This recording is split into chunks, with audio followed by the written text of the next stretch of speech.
Just a couple of housekeeping things before we get started. First of all, can I just check with all speakers to make sure that you consent to being streamed for this? Can anyone indicate if you do not wish to be streamed for this debate? All right, I think everyone's okay with being streamed. IIT, just make sure you guys are okay being streamed? Okay, fantastic. Second, just a note about the microphones. When you use the microphones to give POIs, please make sure not to tap the microphones or drop them. Apparently that floods out the audio on the stream. And when you give POIs, try and hold the microphone in front of you, not beneath your chin. I've been told to note that because that's how these particular mics work. Before we get started, just a happy little fact I want to note for 3 of the institutions here, that's BGU, Ljubljana, and I believe BFSU, this is their first time in a World's Final, and for IIT it's their second.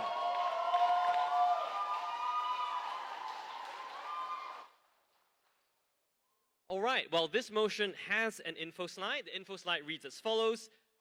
The Holy See is the central governing body of the Catholic Church, including the Pope. The term two-speed church refers to an approach within the Catholic Church in which local or regional churches determine doctrines and practices or adopt reforms at varying paces depending on their context. The motion for this final is this House, as the Holy See, would adopt the two-speed church policy. I believe everyone's familiar with everyone else's pronouns. If there are no questions about the motion or the standing order, I'd like to invite the Prime Minister to take the floor and to defend the motion which will bear her and her government's name. Here, here.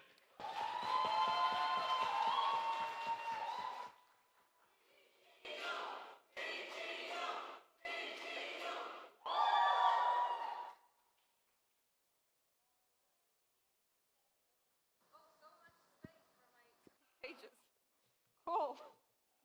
Okay, 1 second. That will be interesting.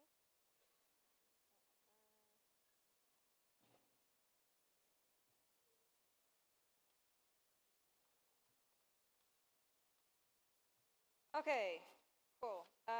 Before I start, do you hear me well? Am I shouting into the microphone? How is my distance? Okay, cool. So, before I start, I just want to thank, first of all, Jessica, my incredible partner, who I've been really good friends with even before we started debating, but I really cannot imagine myself doing all of this really intensive year with anyone else. Thank you so much for our university for giving us the subsidies to actually come here and for encouraging us all of this time. And thank you so much to our coach, Ishulman, and for our assistant coach, or, well, formal assistant coach, Guy Wolf, who's sitting here. We wouldn't be here without you. Okay. Wait a second, I'll open the phone. Jessica, what's the password?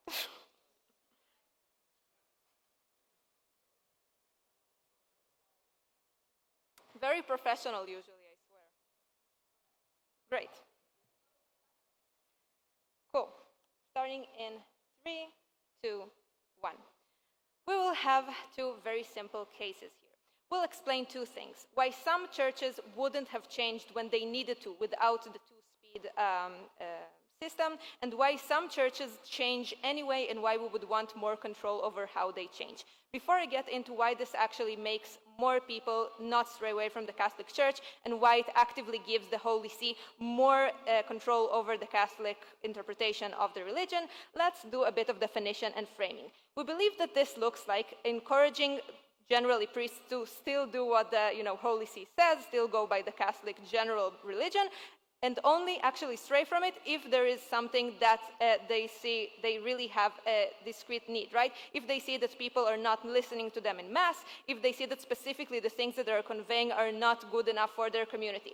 I think an example for this is a church in a very liberal area where even the Christians who go to the church do not practice abstinence. And then we would want, for example, to give the church the opportunity to talk about abortions in general and why they're bad, talk about birth controls, and talk about other ways to prevent abortion that are not specifically advocating abstinence. We think that the church would say that this needs to be with a conversation, that it would be encouraged for the local priest to actually come up to the Pope or whatever their representative and talk to them if it is possible.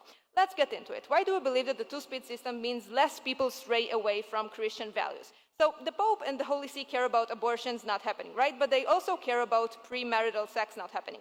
But when young couples, for example, are leaving the church and having abortions because they feel alienated from their local church, because they do not want to wait until marriage, you're throwing the baby out with the bathwater. What do I mean by that? First of all, let's understand why currently in a lot of communities, the church, when it's going exactly by what the Holy See says, is not enough, and why people are straying away from it. First of all, we just believe that liberalism is starting to be more and more dominant in a lot of areas, right? Which makes people feel conflicted with what they're being told at the church. But secondly, we do believe that we have internet and exposure to all of the other, religions, to all of the other opinions, to criticism of the church like we never had before, and people are exposed to it constantly on TikTok, on Instagram, and they start to question whether their church is right.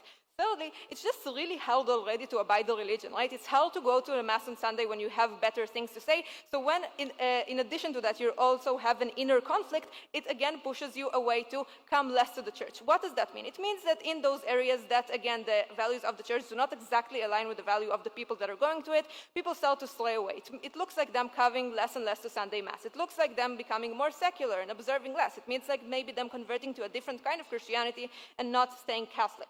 What will happen in our world and why crucially this changes? Because now the local churches will be actually able to make the right accommodations in order for, sure, still the main things about Christianity and Catholic Christianity will still be the same in Mass, but now those things that cause that so big inner conflict can be avoided or can be made in a way that is more suitable for the actual people.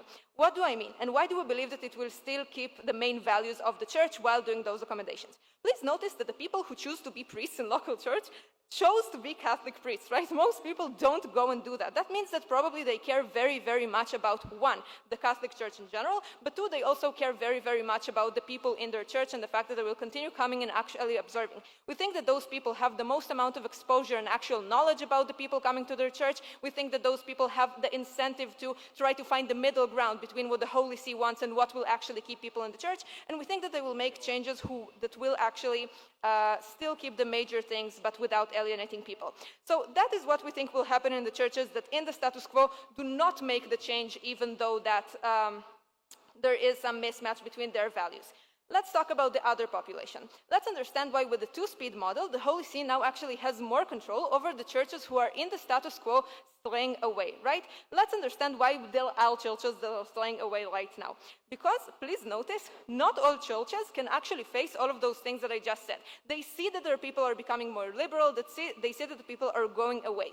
And this is why they most probably just preach their own reformed version without talking to the Pope about it, or without anyone from the church. First of all, they probably do not see it as going against the religion, right? Most probably when you have a different interpretation of a religion, it's not that you see yourself as someone who does something wrong, you think that you understand it better. So you don't think that you're doing something wrong. Secondly, it happens really gradually, right? It's not that one time you have the decision to change it, but gradually you start talking less and less about abstinence. Gradually you talk less and less about the fact that gays getting married is bad or whatever it is. And thirdly, the Pope is far, far away, but the people who are in your church are very, very close, right? You see them all of the time. You see their discomfort, you see the fact that less and less people are showing up, and that is actually very, very much promoting it to change. Why is that actually different, and why is it better on our side?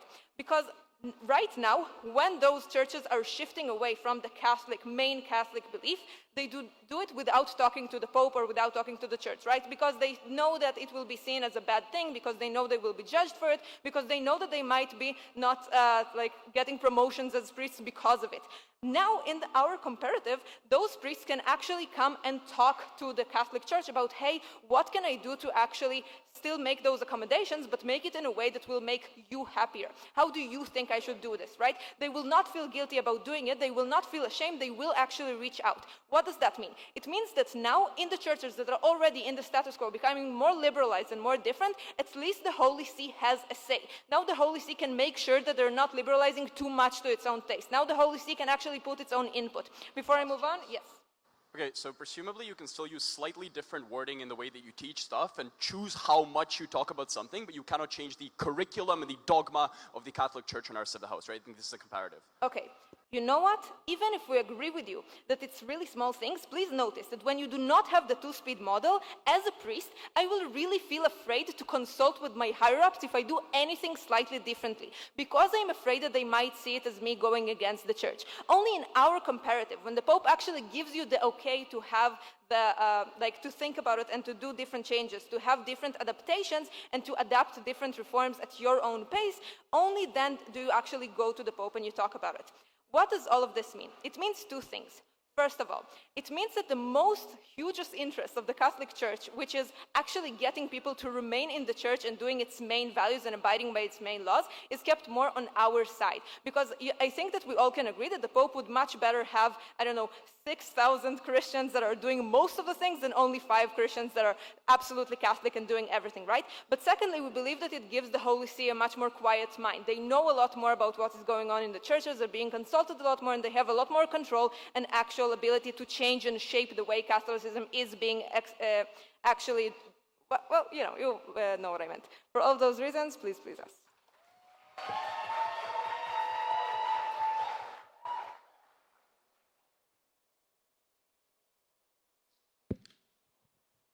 I thank the Prime Minister for her remarks. To open the case for the opposition, the Leader of Opposition may now address the House.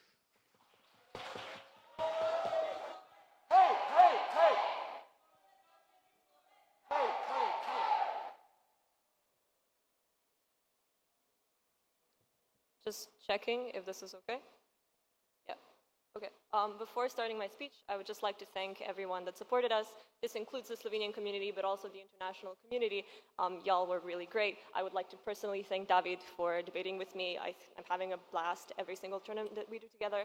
And yeah, thank you so much for the people in the audience. I love you so much. Also, obligatory before my speech, this is a debate community. I love every one of you. I hope that even in your daily lives, you do the best to be the best possible people on earth. Currently, there's many dangerous things happening out in the world. I'm sure you're aware of what I'm talking about. Please do the best to contact your local officials. See if you have a Palestinian community in your community. You definitely do. Ask them what's best for your specific country and do the best that you can possibly do.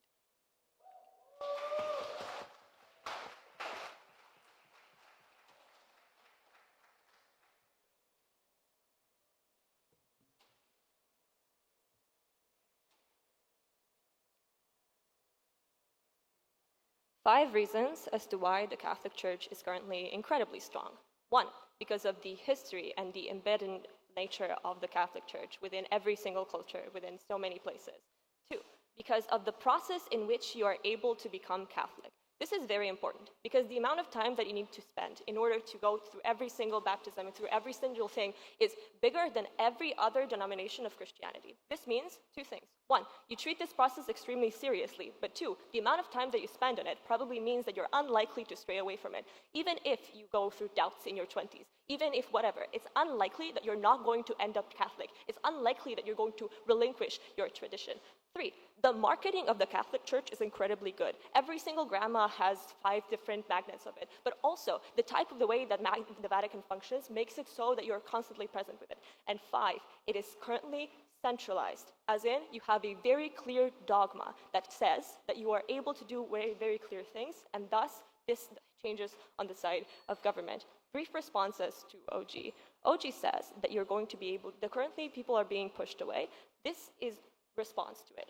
1, since the Catholic Church is so big, and since it's so big in the perspective of people, as in is embedded in our very cultures, it's very unlikely that this actually happens. But also, the Catholic Church is very forgiving in its very nature, as in the whole purpose of going to Mass is you going to confess your sins. This means that irrespective of what kind of culture shifts happen, it's still likely that you're able to show up to church and be treated as a Catholic. Irrespective if you've done so many drugs at a debate comp, you're still going to be embraced, you're still going to be accepted. So even if moral shifts within the society change, you're still willing and able to come up there. The way of the culture manifests, it's unlikely that it pushes you away. And this is very important. Because when they talk about how less and less people are identifying as Catholic, this isn't true. But also, note an additional thing. The way that the things change on their side of the house is that not the way that you speak about specific things, but the type of content that you present within your specific things. Why is this important? Because I, as the Holy See, I am the most confident within the things that I'm able to perceive.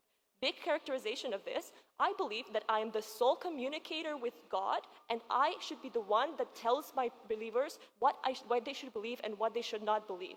This is a big deal, because it's not only a question of what my personal political preferences are, but it's a question of heaven and hell. It's a question of whether people that I'm leading as the shepherd, right? Those people are whether or not they're going to go to heaven or hell. And this is a big deal, because insofar as you allow individuals to reinterpret the Bible in different ways, from my perspective, this can mean that individuals are going to be condemned to hell for eternity because I am the only authority. And this is bad, because this is probably the only thing that I care about, but it also means that the way of the Catholic Church is probably going to change. They talk about how I'm going to have more control. I don't think so, because of the exact nature of the way that people confess sins, right? If I'm a priest and I believe something that is different from the church, I'm willing to go to my bishop and talk about it because of the way that I'm not being judged by the exact same nature. And insofar as this is true, it is more likely on their side of the house that I'm simply going to believe that my interpretation of the Bible is real, not going to talk to the priest, and not going to deal with the accent. Right? The exact opposite is true on their side of the house. I lose control rather than get it. Let's mechanize our case. First, why this is anti-Catholic in its very nature. As in, the process of me believing in myself as an authority to all Catholics is one of the core parts of Catholicism. Wars were fought on this, right? Individuals are questioning on whether individuals, what is the question of authority. Every other denomination has different interpretations of what the Vatican is and isn't. And this is a big deal, because insofar as I believe not only in the Bible, but also in the process that gave me the authority to talk to God, me changing this authority is a betrayal of one, God himself. And this is huge, right? Because it's not only them that are going to hell, but I'm also probably going to hell insofar as I don't believe it. Two, it's a betrayal of tradition. It's not only a question of traditions that currently are happening, but every single individual that has ever lived and identified as Catholic, every single person that has died under the Catholic authority, and every single person that believed it in its absolute. This is important because if I am a Catholic, I believe that these people are still out there and that they are seeing me through the other side. These are important stakeholders from my perspective. This is an actor debate, so this is talking about the entire history of Catholicism in the past. And lastly, this is a betrayal of the current Catholic Church, as in the current people that identify as Catholic, the current people that have spent so much of their days and time into their ideas and like now are going to be changes. Why is this important? Because of one, I believe that I am right and have a direct connection to God. This means that I'm betraying God, the ultimate authority, everything that I believe. But two, because on government, it's likely that insofar as people are going to be changing the way that they're talking, they're going to be teaching heresy. And this is bad, because I am on a fight against heresy. That's the whole purpose of the question of heaven and hell. Evil is going to win on their side of the house. Why is there going to be different things, and why are they going to be drastic on their side of the house? One is because of the local context present. I think OG characterizes this quite well, right?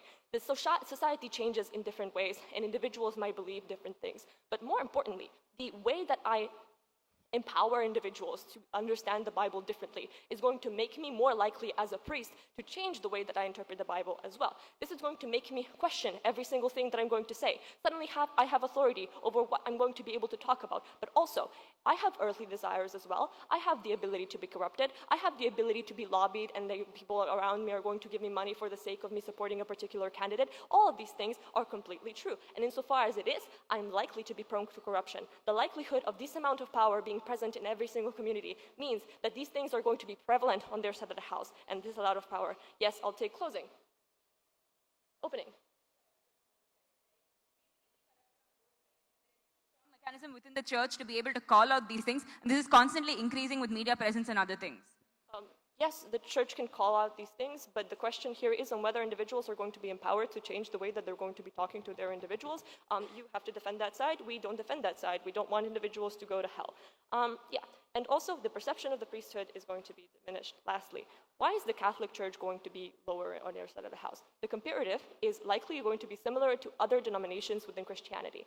Don't know if you've noticed, they're much smaller than Catholicism. The reason why this is true is because they're a lot more segregated. Two reasons why this is bad. One, you're unable to organize things like money gathering things and things like that, but also the way that you communicate in between communities. When I move to a different place, I might not be necessarily sure which church I'm going to be following because I'm not sure if they follow the exact same morality compared to our side of the house. If you have a Catholic church, I'm able to go to a Catholic church everywhere on earth, and I'm still going to be able to get the exact same thing. Catholicism, thus, is incredibly popular because it's a worldwide phenomenon that is coming from a centralized power. I can be anywhere, go to a church, and have a similar experience to what I have home. I feel at home at church. Please vote side OO.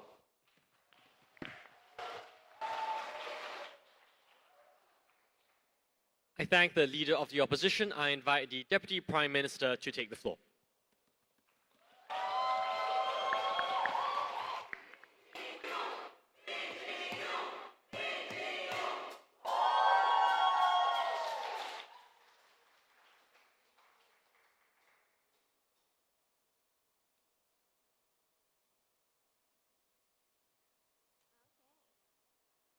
Too small for this.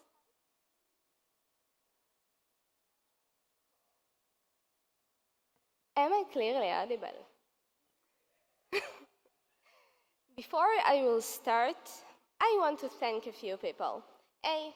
Rina. I do not think there's a need to say how amazing of a friend you are. It's a full hobby for me.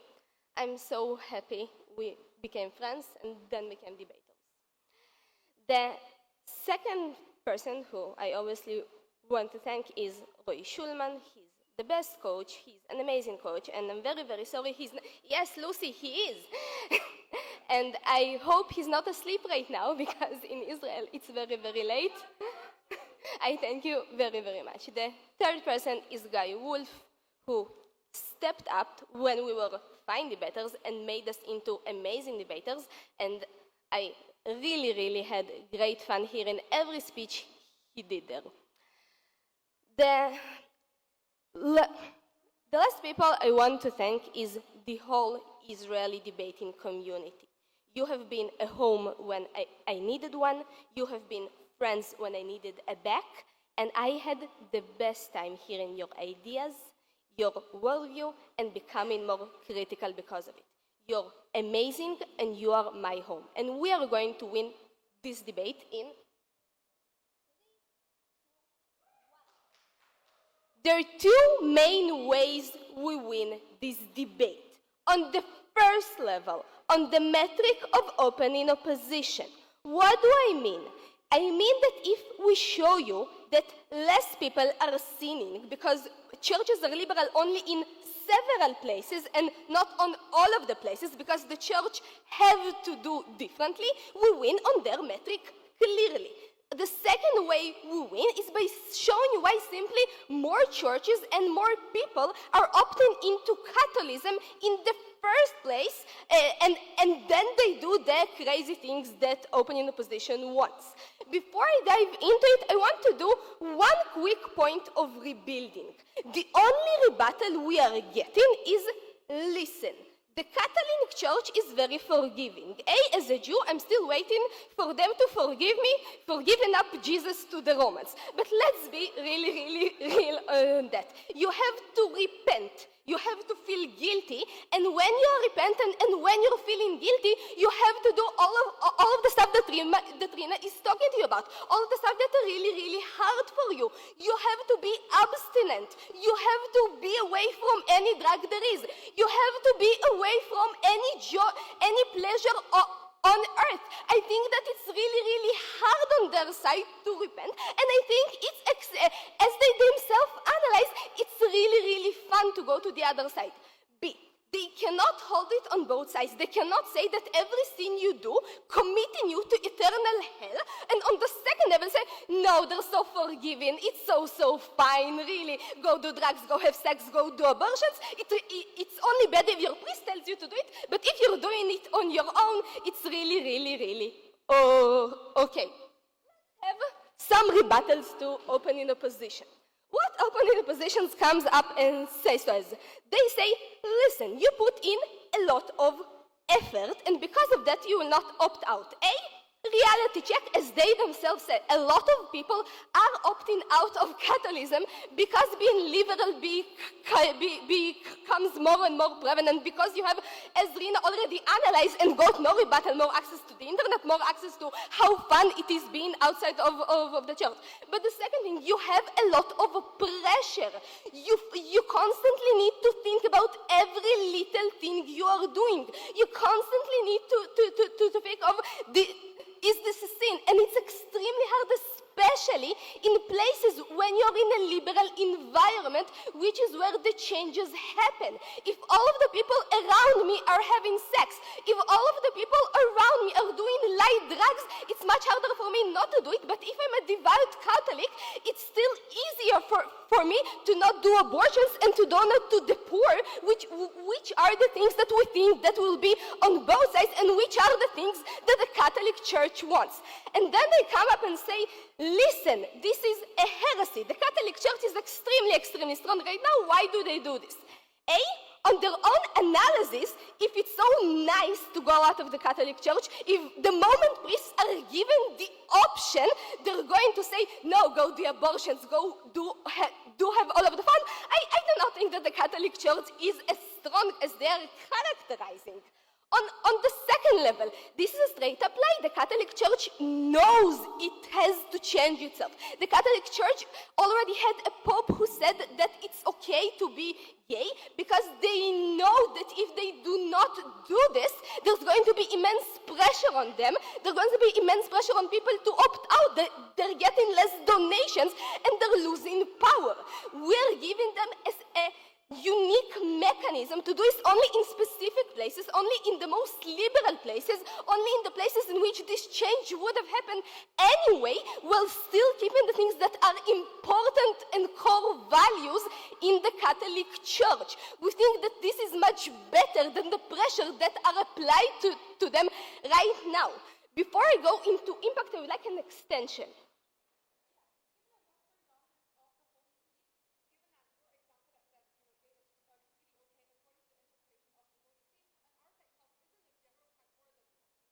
No, and we do not think that the Holy See want to be more liberal because of the analysis your opinion position gives. We think they are forced because of outside pressures. We think that they understand that there are places in which you cannot impose all of the limitations of Catholicism, but we do not think that the wet dream of the Catholic Church is that people will have wet dreams about leaving the Catholic Church. What are the impacts we are talking about? More people buying into Catholicism. People who were not Catholic in the first place. Why? Because now it's a nicer religion. You have the faith of Jesus. You can be loved. You have a nice community. And as they said, the Catholic Church is a very nice place. Why do they buy more? Because now it's less oppressive. Because now you do not have to do 100 different things that separate you from your environment, but you only have to do the core values. People donating more. Why? Because the Catholic Church has less worse PR, especially when there is in places where there is a core difference. If you say you have to be abstinent, if you say every time you smoke weed is a sin, people are going away from it. Alternatively, when you say love Jesus, when you say don't do abortions, when you say help the poor, much more people are opting into it because people want to feel good about themselves, because people want to feel like they're good in religion, but they do not want to do all of the suppressive stuff. 3, you have less people opting it out of it. What are our impacts? The Catholic Church can do more influence. Because they simply have more money, they can help more poor people, they can do more nice things, but they can also build nicer church, they can do better PR, thus opting in new people who didn't believe in the first place. They simply spread the religion in more places. If open opposition wants more people opting in and less people opting out, we think that we have more Catholics on our side. But 3, you have more support for the causes that are important to you. I think that stealing is bad. I think that murder is worse. I think that when the Catholic Church has more people protesting against abortion, I think that when the Catholic Church has more people helping the poor, they care less about them being not racist. We want in churches, we want on people, we want this debate.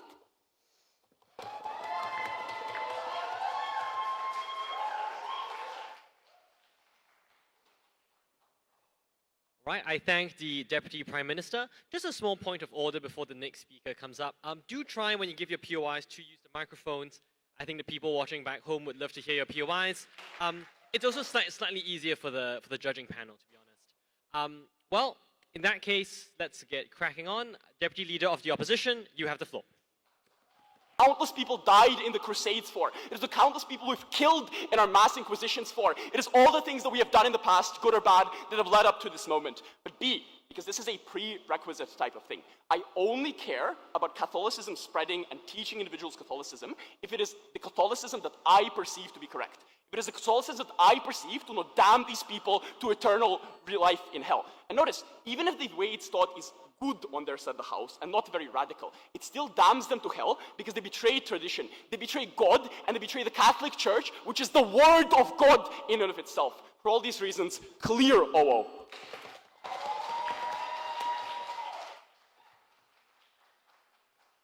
I thank the Leader of the Opposition. To begin the closing half of the debate, I invite the government member to take the floor.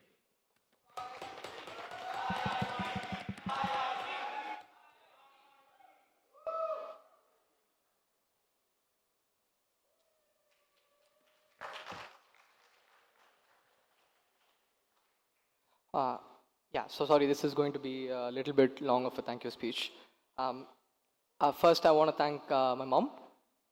She's never traveled internationally, but every time I had to travel for debate, she never said no, and she always helped me in getting to where I am, and I was only able to do that because of my parents. Secondly, I want to thank both of my coaches, Hadar and Elia. You've really improved my skill level, otherwise I wouldn't be standing here. Then to my partner, we started our first tournament together, and it's been 3 years, and it's always been great debating with Naina. If not for Naina, I wouldn't have stayed in the activity for so long. Lastly, to the seniors who really helped me to get to the place where I am, and countless people who without asking, just helped me so many times, put in so many hours of their effort. Mahor, Sai, and other people here. Thank you so much for all your efforts.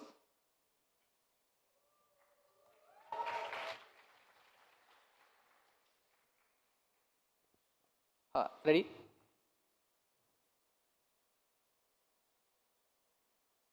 Our extension is going to be simple. When the Holy See can't make changes like that effectively address everyone's needs and improve the retention of people leaving, they usually make centralized changes that don't address what people want. I want to uniquely position this extension. I want you to note that OG's MECs for increasing retention are, they say there are 3 problems there. One, liberalization is increasing, internet access is increasing unlike other areas, and this inner conflict of people when they don't agree with the messaging of the church. I think I want to note 2 things here. One, the people who have a problems with this don't just they don't want to just opt into another church. They'll just probably just opt out of the religion in and of itself, because if you believe internet is there and the liberalization and you don't believe in the word of God, you'll opt out. But secondly, I want to note all of these problems are all around the world, and that is something that is central to everybody around the world, which means even in ops world you can just say things like, oh, you know what, if this is the exact problem that everybody is facing, everybody is liberalizing, and everybody has internet issues, internet is increasing and people are becoming liberal, let's just make a centralized policy that can still address the problem that opening government's talking about in opening opposition's world.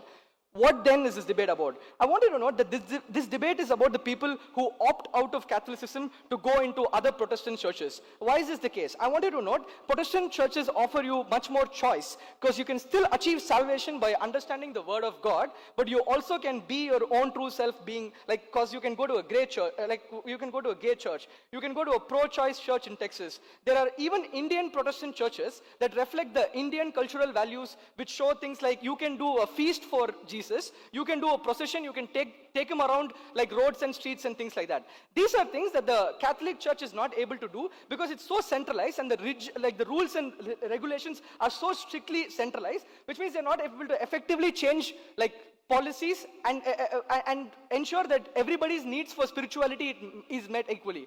I think then the first contribution I'll make to you is why can't they make changes that effectively address everybody's problem? There are 4 structural reasons for this. The first thing to note is backlash. There are probably a large number of people who care about the Holy See and they see the Holy See as legitimate, right? Like points about. What does this mean? This means that they care about the word that Pope says and they care about the true word of God, which means at a point in time when the Pope says something, that is under scrutiny by everybody. If Pope says married people can also be priests, that is suddenly under scrutiny by everybody. But I think on the comparative, if some random priest in India is choosing to do things like, okay, you know what, we'll let more married people like be priests, it's okay for the backlash that arises against the random priest in India is going to be very, very limited. Which means they have the more capacity to make the changes because nobody really gives a fuck about like what is Catholic Church doing in India. But secondly, I want to note, right, you probably need to get you need to probably get the consensus of cardinals and bishops to make these decisions as a pope, because you can't just make these things all by yourself.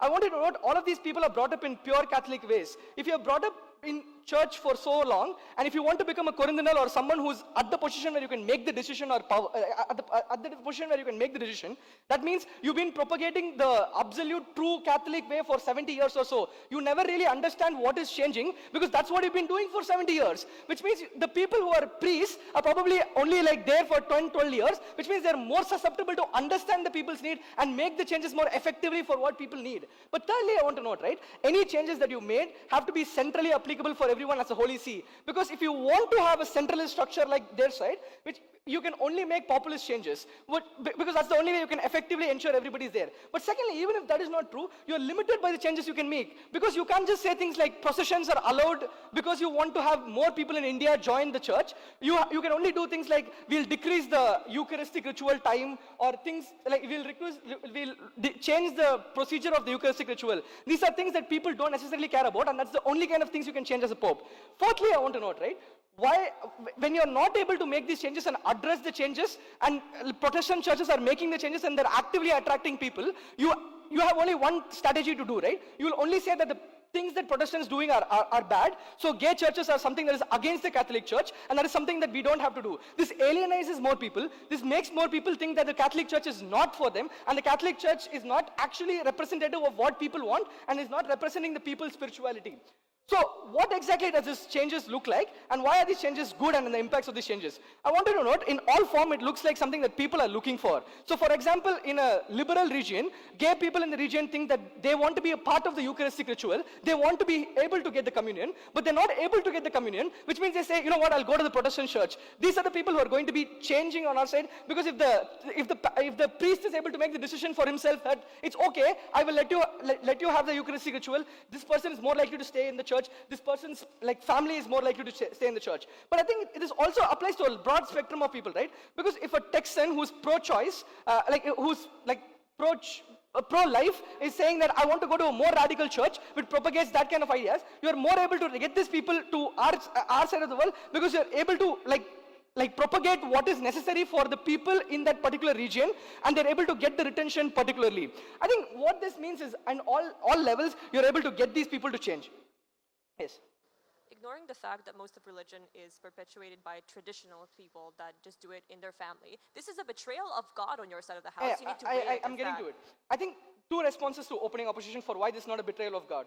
Firstly, I want to note, if they believe that Pope is the strong cult of personality that everybody believes in, if Pope says, listen to the bishops chosen by the God to guide you to salvation, listen to the bishops I chose you, who will guide you in a more personalized way to salvation, people are going to be listening to them. But secondly, I want to note, right, I don't know in what world people are listening to popes, because Pope speaks in a weird language. I don't care enough about the Pope to go actually understand what is he saying and what is the policies of the Catholic Church. Most people just interact with the local priest because they go to the priest on Sunday and they only listen to what the local priest says. So at least on scale, a lot of people just listen to what the priest says, and insofar as the priest is able to represent most of their interests in a more personalized manner, more people are able to stay in the Catholic Church. 4 reasons for why priests are able to do this properly, and these changes are not going to be large radical changes, but more small changes that they're able to, like, see, like priests are also brought up in a pure Catholic way, which means they don't want to go deviate too much. What these priests end up doing are there from the local communities, right? Like a Catholic priest from India is also from India, which means he understands the cultural differences in India, which means he is able to regularly, like if he's able to regularly interact with the people, he understands why the people are leaving the church, because they feel like what are the problems and things like that. I think they also run social welfare things, etc., which means they're generally interacting with people a lot more, which means they understand the major problems that they have, and this decentralized way lets them effectively change and get more people retain on our side. OG is like,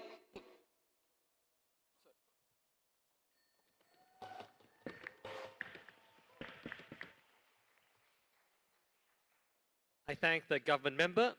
I now invite the member of the opposition to take the floor.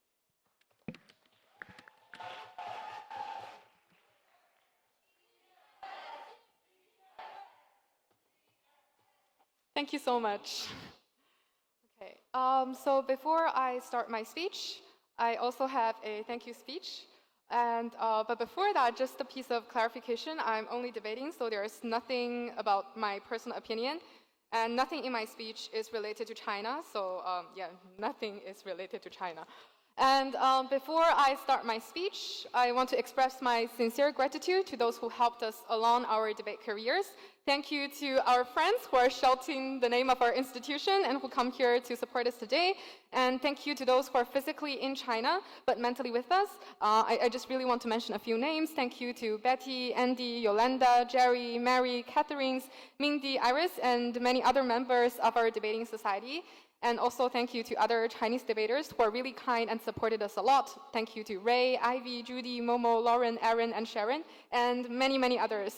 And a special thank to HFLS, which is my high school, and Celine, who's my high school debate partner. Thank you for introducing me to debate, and it really changed me a lot in my formative years. Last but not least, thank you, Elle, for being so supportive in both my debate career and also in my life. 2024 was a bit tough, but you made it easier and happier. Last of the last, we are really proud to be the first team from Chinese mainland to make it to the ESL final. But yes, thank you. But I truly believe for the Chinese debate community, the best is yet to come. Okay. So without further ado, my speech will start in 3, 2, 1. The first thing I want to prove in my speech is that flexibility of reform and interpretation of dogma across different regions still exists on the opposition side of the House. Why is that the case? Because if you look at the info slide, it said two-speed church means local or regional church determine the doctrines and practices and the ways in which they adopt reforms, right? On our side of the House, the key asymmetry is the central Holy See are going to determine the different regions, different pace of reform, and different kinds of interpretations of dogma, but still, different pace of reform and different kinds of interpretations of dogma can still exist on our side of the House. Why is that necessarily the case? 3 reasons. Firstly, empirically, it happens in a status quo, right? If you look at the status quo, different regions already have different degrees of liberalization, different kinds of reform, and different kinds of interpretations and dogmas. That is the reality that government side cannot deny. And the second thing here is the incentive for the Holy See to do that do exist on our side of the House because you don't want to lose the support of any local church, right? Obviously, you're not stupid. Obviously, you also care about the, relatively speaking, more radically conservative side and the more radically liberal side of local church. Obviously, the incentive still exists, so you're still able to have some degree of incentive to approve of different regions, different pace of reform proposals and stuff. Thirdly, we also think capacity to make sure that we're able to determine it in a reasonable way exists on our side of the House as well, because there's communication between like local level churches and the Holy See, and we probably have more communication on our side of the House, which we will prove later on. And also because the Central See do have some level of power to appoint like the leaders of local level churches and stuff, we are able to make sure that on our side of the House, the flexibility do exist. And I think this extension is extremely important because we defeat opening government's idea about inner conflicts within religions and stuff, which opening opposition actually failed to do. Now, the second piece of extension, while we have more liberalization on our side of the House, directly defeating opening government and flipping their impacts. The first thing we want to prove here is that the Holy See is on the more liberal side of Catholicism in general. Why is it the case? 3 reasons. Firstly, Western countries, including like US and many European countries that are quite powerful, that have like strong narrative power in media and stuff, are also largely Catholic, right? So they do have like strong narrative power to determine, and these countries are on the more liberal side, which means when it comes to the Holy See, it's more likely to be on the liberal side. The second reason here is that these rich nations which are more liberal usually also donate more to the Holy See, right? That necessarily means they have more decision-making power and they have more say in the Holy See, necessarily meaning that it's on the more liberal side. The third reason here is that we think the Holy See also have the long-term incentive to make sure that these religions are going to survive in the long run. And to survive in the long run, you necessarily have to fit into the long-term trend, which is liberalization, right? For all of these 3 structural reasons, the Holy See is on the more liberal side of Catholicism. Now, the second thing to prove under this part of extension is why on our side of the house, the liberalization is going to be successful after it have the incentive to liberalize.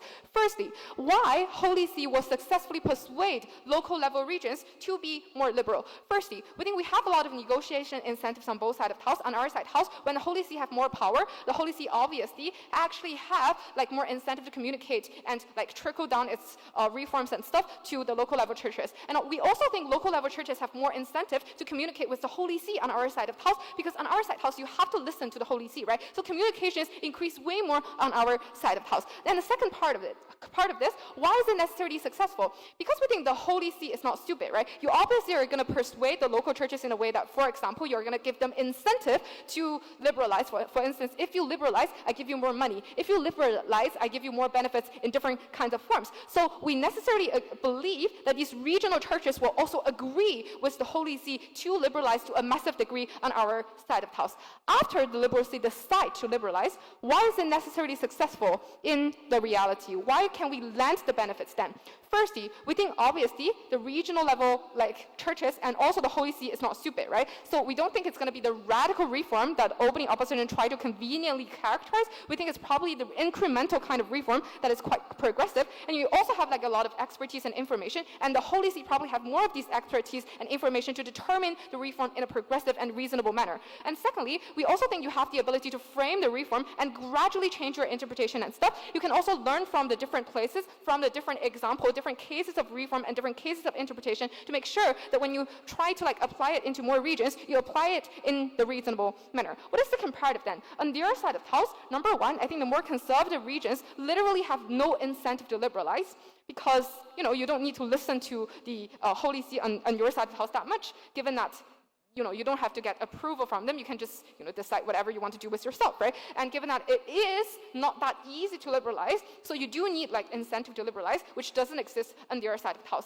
Secondly, I think Holy See also have less capacity to push for more liberal reforms because there's less communication, there's less information, and also because you simply don't have that level of control. What is the impact then? Firstly, I think more liberalization necessarily benefit the local people, and especially the relatively speaking more vulnerable people like the minorities and females, the more like the sexual minorities and stuff, right? So this is quite important. And number two, I think more liberalization is also in the incentive of the Holy See, because it guarantees the long-term survival of religion in the long run. Make sure that it fits into the trend of the society. Yes, OG.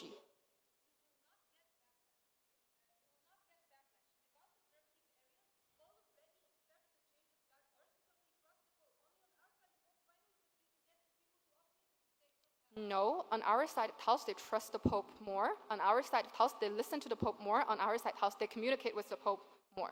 Now, next extension. Why radicalization and fragmentation is going to happen on government side of the house, and why is that extremely bad?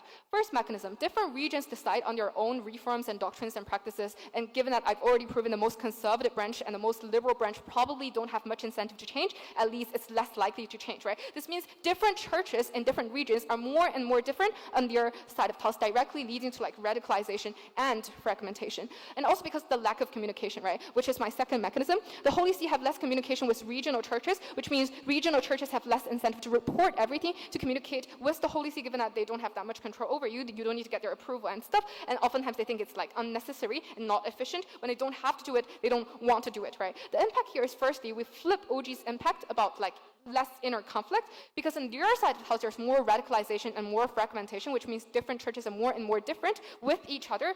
And I think at some circumstances, they also have to compete with each other and justify their own radicalization branch. And that is why there's going to be more inner conflict on their side of the house. And secondly, I think on our side of the house, when we have less radicalization and fragmentation, this is also very important and in the interest of the Holy See, given that this is an active debate, because you want more control and less certainties. More fragmentation directly leads to more uncertainties. For all of these reasons, very proud to oppose.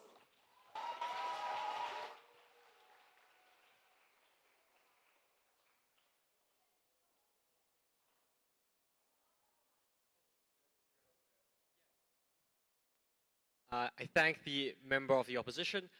Yes, I do understand there's only one mic per bench. Just pass it around. I'm sure you are debating against each other, but I don't think they'll be so malicious. They'll be like, no mic for you. Right, well, to close the case for the government, the whip may now address the House.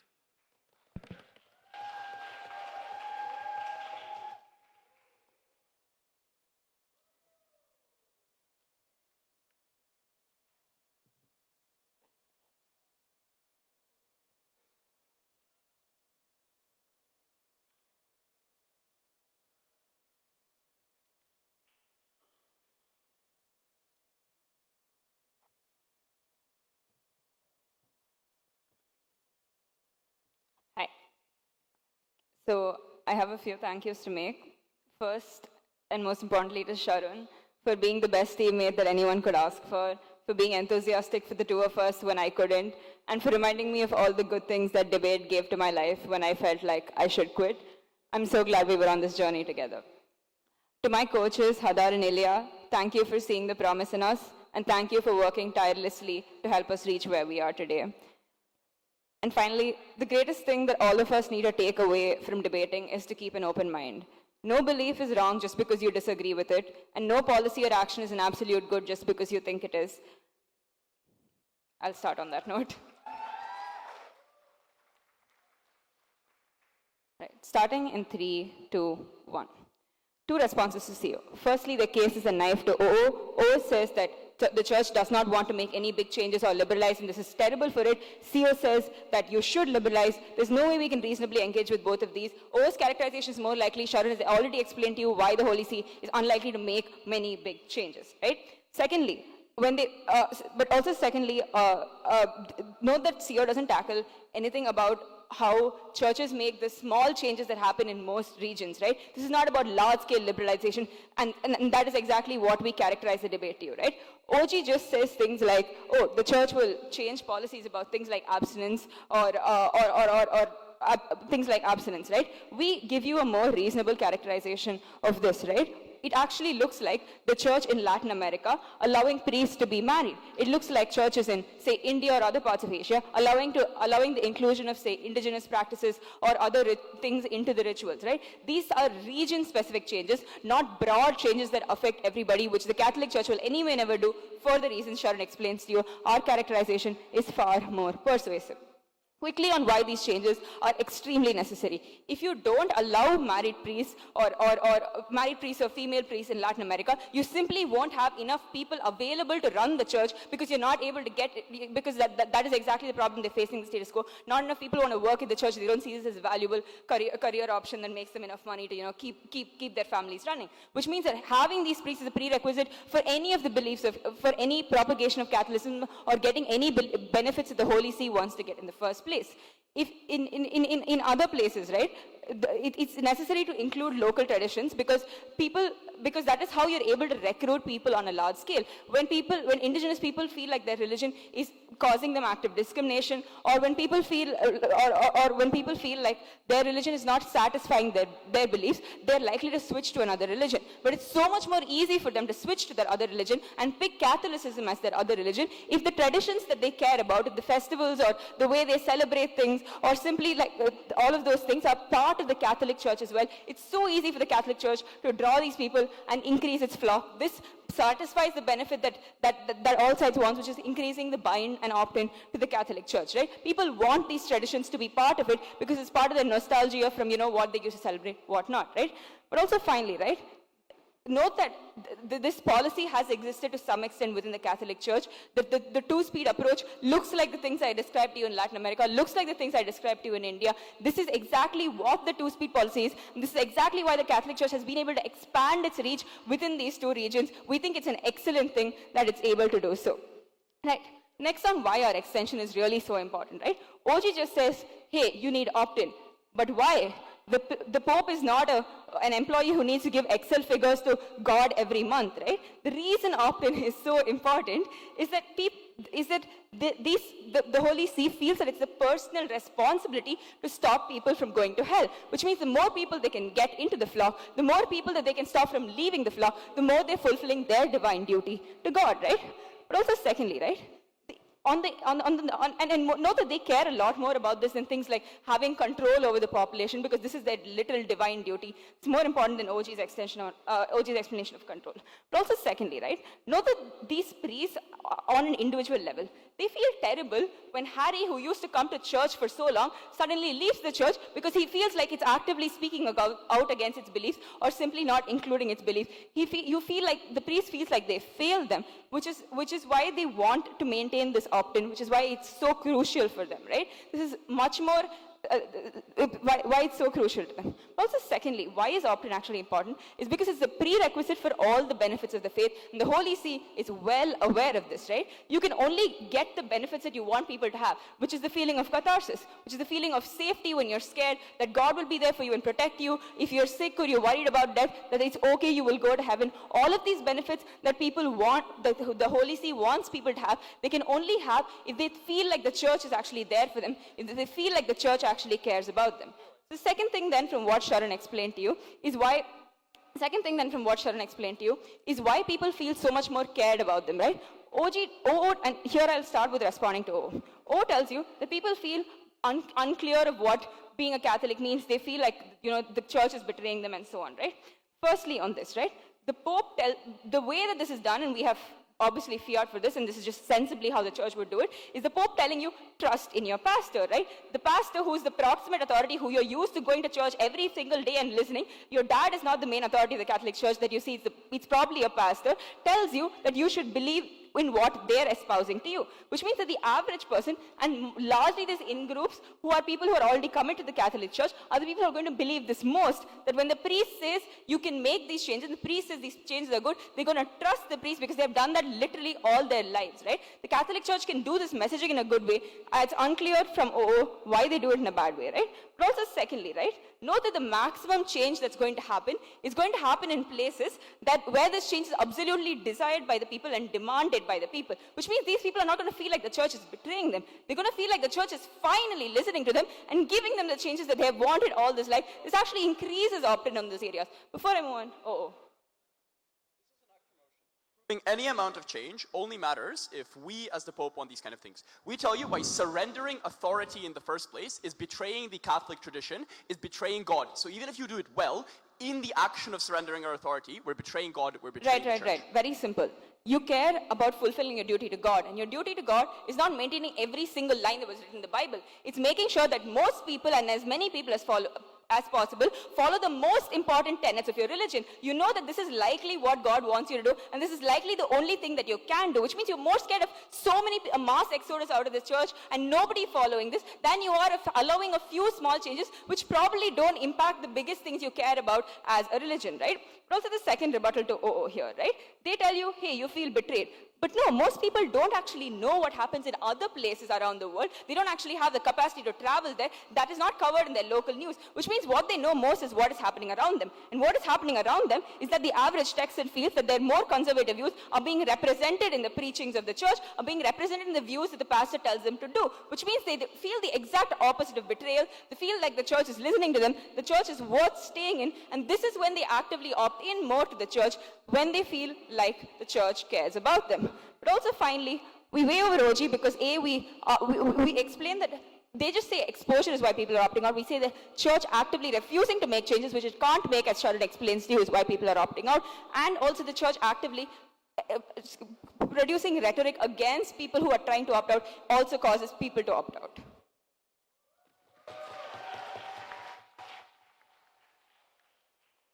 I thank the government whip. To bring the debate to a close, I invite the opposition whip to address the House.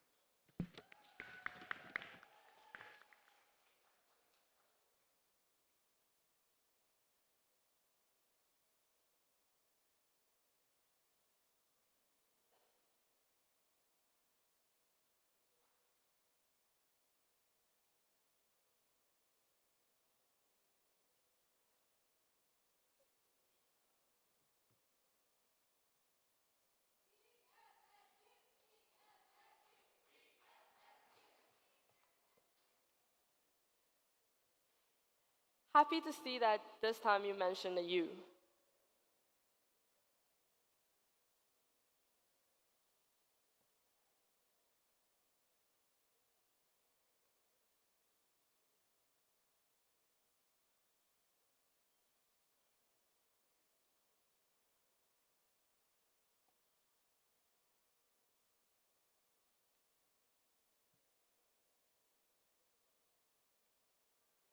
Okay, so before I start, as the last person who's gonna speak in this final, acknowledgement.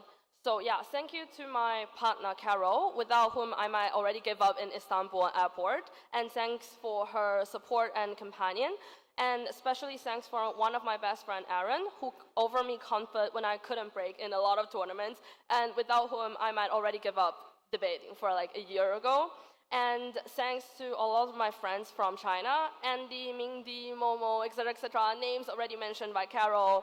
And another thing that's very important is that I started debate only after I got in BFSU, and that means I'm kind of the representation for a lot of EFL debaters, especially in Chinese circle, who don't really have the kind of resources and find it extremely hard, especially in international platform, to be heard. And what I want to say is that we're here, we're debaters. Like, we're just a bunch of people who want to know the world a bit better, and we deserve to be heard, and we can be heard.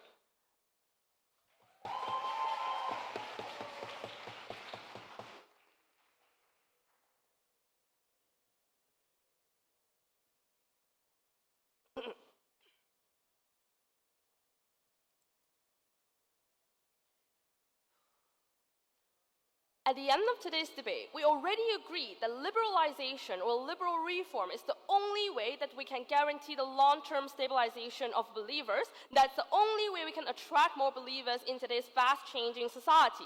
But my partner is the only one who give you the analysis why radicalization is very likely to happen in government side of house, why liberalization is only happening in our side of house with a bunch of mechanisms, and we have the kind of incentive analysis instead of just like opening opposition. I pointed out, like the central church is gonna be like a controlling parent who wants to see every believer believing in his doctrine. We give you much more layered analysis about why church doesn't want to see radicalization, why churches doesn't want to see the kind of diversified belief in this kind of local churches. Because we have pointed out the uniqueness of Catholic Church is that the number of believers that could be saved at the end of today's debate, that when the Jesus come back, is extremely important, and the most important metric the church value in today's debate. And that is why the number of people who believe in Christianity, the number of people who actually have the kind of capability to be included is extremely important, the only metric that we should value in today's debate.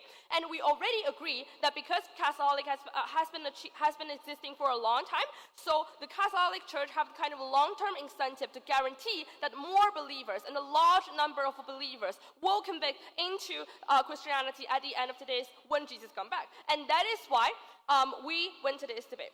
And then rebuttals to closing government. So closing governments are quite derivative. They're using the same mechanism opening government about churches being good, about regional churches are so good to this regional people, they can catering every people's needs, and they didn't provide us any incentive analysis, and especially they used the premise that local church will change liberally, local church will take care of its local people, which is actually not true, and their impact is like, we're gonna have more diverse church options so that everyone's happy.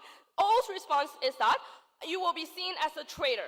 Our response is that, no, it's not just about individual level of being a trader, but also about the uniqueness of Catholic rule. That is, for example, the first reason why Catholic Church and the church rule in the local region is more likely to be majority rule. And second is that, why local church have the kind of possibility to have power monopoly in their side of house.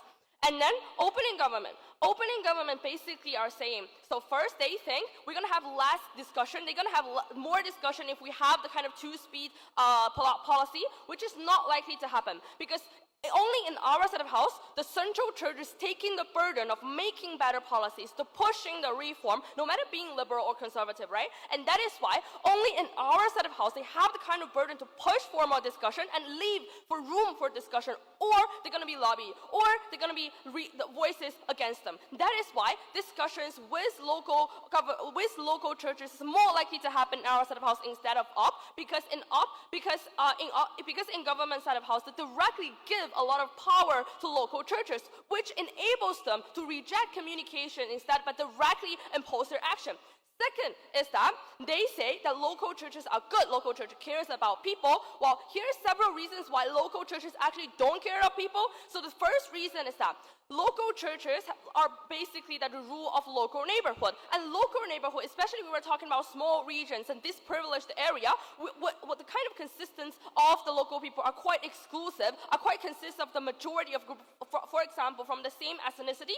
That is why the church from that local region is more likely to be majority rule, and that is why a lot of people that is suffering from this kind of like different choice from the surrounding voice are more likely to be alienated and disrespect in their side of house. And lastly is that they say the local reform is more likely to succeed. This is not true, because local reform is actually hard to change. For example, the leader of local churches are more likely the people who know everyone in his local neighborhood. That is why if you want to change the interpretation of the doctrine, or you want to change certain practice, the kind of opposing voice is extremely hot, and you have to explain to everyone you know that you're going to change this, and everyone will have this kind of more incentive to push you back, to actually say that you're bad and to push you down the power. And that is why it's extremely hard for local churches to change, and they don't have the incentive to change, because very easily when you give them the power, they're going to have the power monopoly in their side of their side of house. And lastly, they say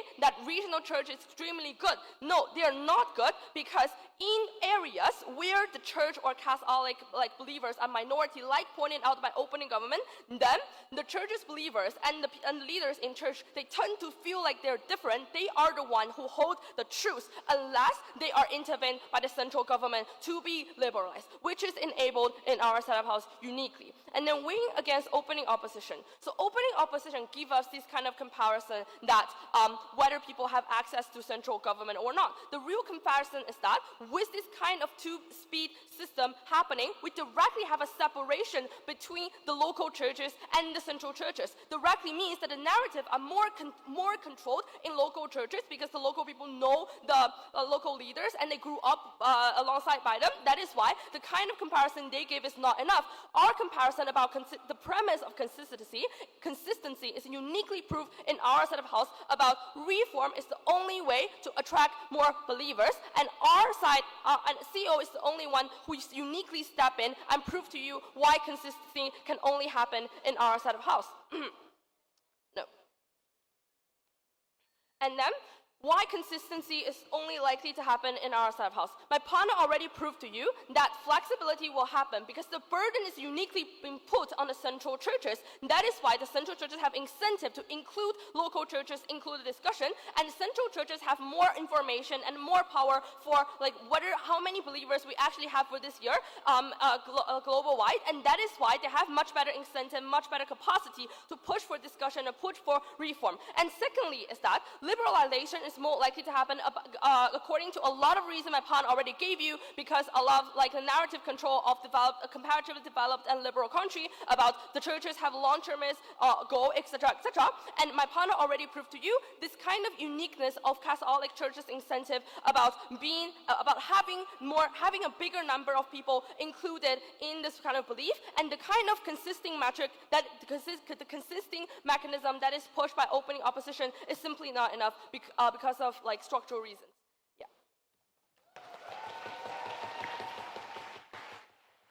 All right, thanks everyone for a lovely debate. Please cross the floor, stay nice.